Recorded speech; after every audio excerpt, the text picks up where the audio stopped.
স্কুলের শিক্ষার্থীরা রাত 2টোর সময় আপনার এজিটেশন লিপ্ত, তারা ক্ষুব্ধ, তারা হতাশ, তারা ক্ষোভ প্রকাশ করছে আপনার এই সামগ্রিক অব্যবস্থাপনার কারণে।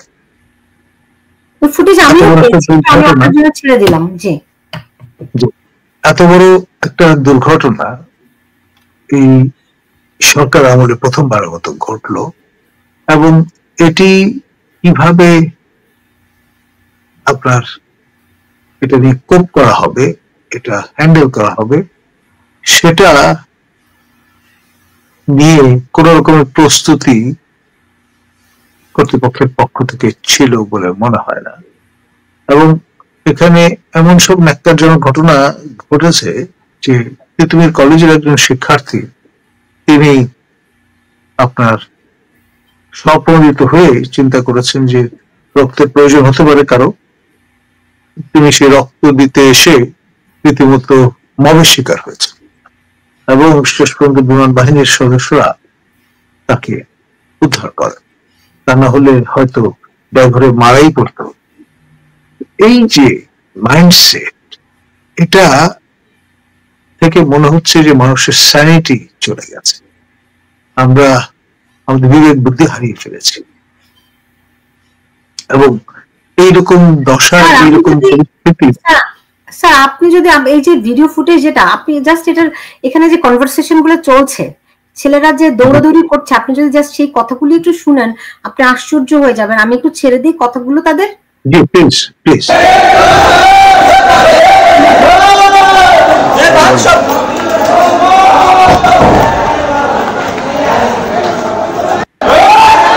রাত্রে 1টার সময় এখন লাশ চুরি করতে আসে, সব পোলাপান হোস্টেলতে বাইরে গেছে।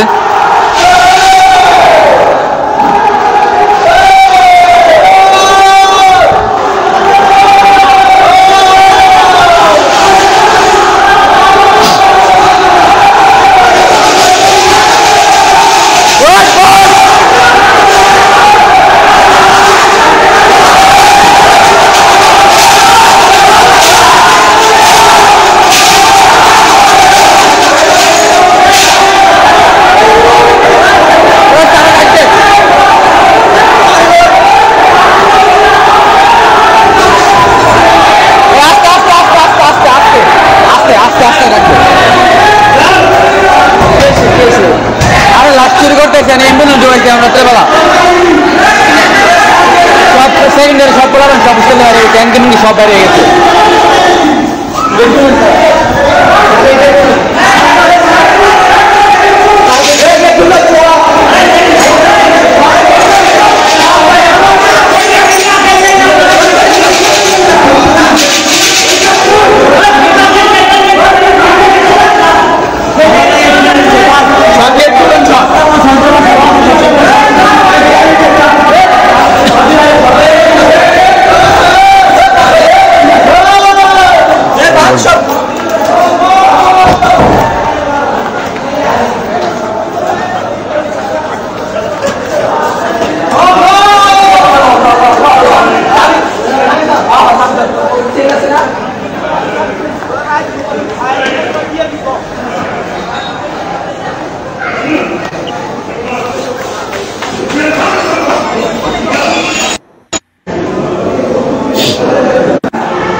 দেখতে পাচ্ছেন রাইট, কি একটা ভয়ঙ্কর অবস্থা এই মাঝ রাতে।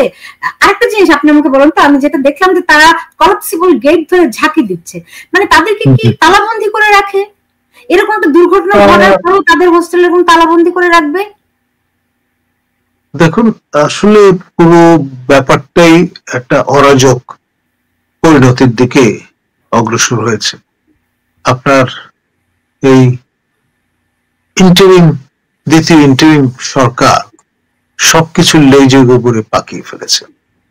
যে জায়গাটায় সংস্কার কার্যক্রম পরিচালনা করা দরকার ছিল সেটা হলো মোরাল এবং সেই সঙ্গে নৈতিকতা।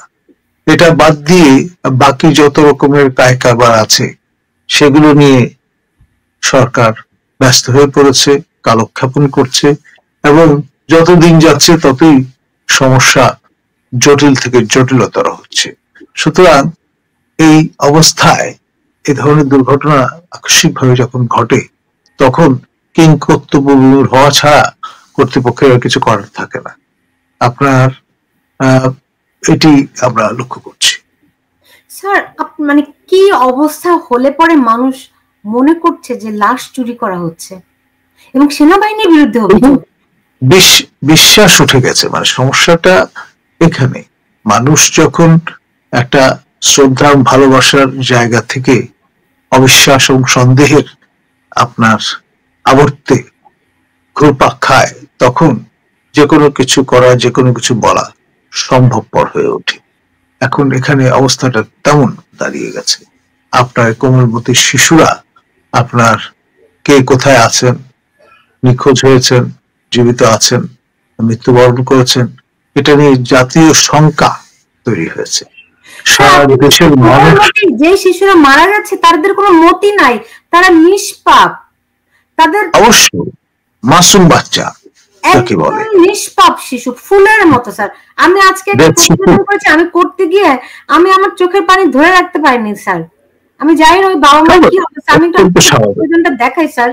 মানে সেই এরকম একটা মর্মান্তিক ঘটনা, সেটা নিয়ে কিভাবে করে রাজনীতি চলতে পারে আমি আমার মাথায় আসে না। আমরা জাতিগতভাবে কোন জায়গায় চলে গেছি স্যার? আমি একটু আপনাকে প্রতিবেদনটা দেখাতে চাই স্যার। G please.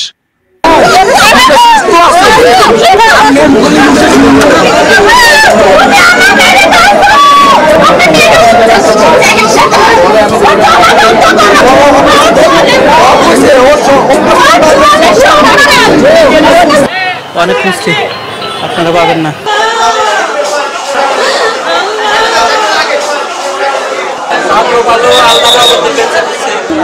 ছোট্ট ছোট্ট শিশু, বাবা মার কলিজার ধন, আগুনে পুড়ে অঙ্গার। ছোট্ট নরম তুলতুলে শরীরটা তাপে গলে হয়ে গেল ছাই। কার বুকের মানিক মুহূর্তে ভস্ম হয়ে উড়ে গেল আকাশে। স্বর্গীয় ছোট ছোট পাখিগুলো বাবা মার বুক খালি করে লক্ষ কোটি মানুষকে চোখের জলে ভাসিয়ে উড়ে গেল স্বর্গে।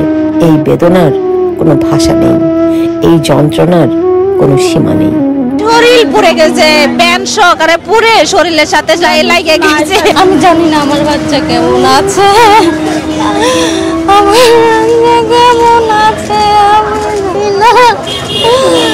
কলার আগুনটা এদিক থেকে পাওয়া ওইটা আর বেশটা পুড়ে গেছে। ওর বন্ধু ছিল স্বামী, ওই ছেলেটা নাকি ওইখানে দাঁড়ানো ওর সামনে, তো ও নাকি শুধু একটা সাউন্ড করছে, আমার ছেলের নাম নিলয়, তো নিলয় আমাকে বাঁচা। তো আমার ছেলে এখন বলতেছে আব্বু বেঁচে নেই, আব্বু ওর একটু খবর না, ও কেমন আছে। উত্তরার মাইলস্টোন স্কুল অ্যান্ড কলেজের উপর বিধ্বস্ত বিমান বাহিনীর প্রশিক্ষণ বিমানটি কত শিশুর প্রাণ কেড়ে নিল তা এখনো অজানা। অসংখ্য বাবা মা এখনো এক হাসপাতাল থেকে আরেক হাসপাতালে খুঁজে ফিরছে কলিজার টুকরো সন্তানকে পেতে। প্রাইমারির বাচ্চারা বেশি ছিল, সব প্রাইমারি ছোট বাচ্চারা বেশি ছিল। সবাই যাতে আমাদের ছেলে দিয়ে বলছে ছেলেকে খুঁজে পাচ্ছে না, ওখান থেকে আমরা উত্তরা মেডিকেল পুড়ে গলে ছাই হওয়া ছোট্ট দেহগুলো শনাক্ত করাও অসম্ভব। বুকে আশা নিয়ে বাবা মা ছুটছেন, হয়তো কোথাও কোনো হাসপাতালে অন্তত প্রাণে বেঁচে আছে তার বুকের ধন।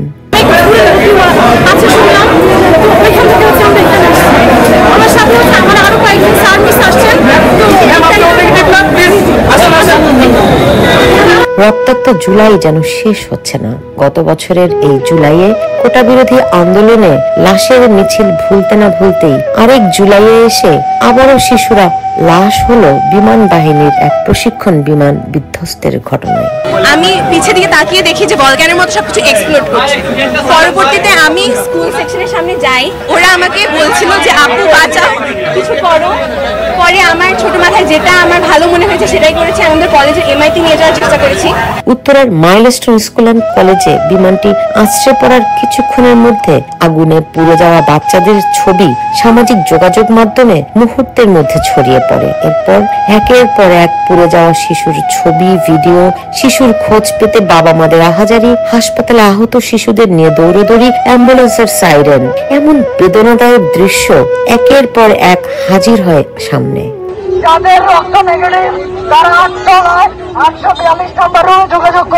কেউ বাচ্চার খোঁজ পেতে শিশুর ছবি ফেসবুকে পোস্ট দিচ্ছেন, আবার কেউ হাসপাতাল থেকে শিশুর অভিভাবকের খোঁজ পেতে স্কুল আইডির ছবি ফেসবুকে পোস্ট দিচ্ছেন। আর রক্তের জন্য গোটা ঢাকাবাসী যেন পারলে ছুটে যায় উত্তরার সব হাসপাতাল থেকে শুরু করে জাতীয় বার্ন ইনস্টিটিউটের সামনে। স্কুলে ওই প্লেনটা আমার উপর দিয়ে গিয়ে 5 হাত দূরেই পড়ছে, ওটা 5 হাত দূরেই পড়ছে ভাই।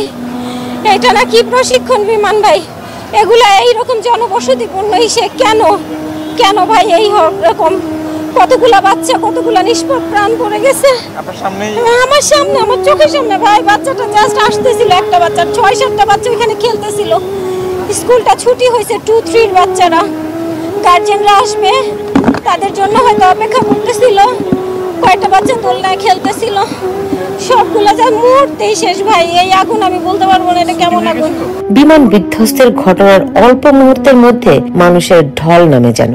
দ্রুততম সময়ের মধ্যে হেলিকপ্টার করে সেনাবাহিনীর টিম সহ অন্যান্য উদ্ধার সহায়তা দল ঘটনাস্থলে হাজির হতে সক্ষম হয়।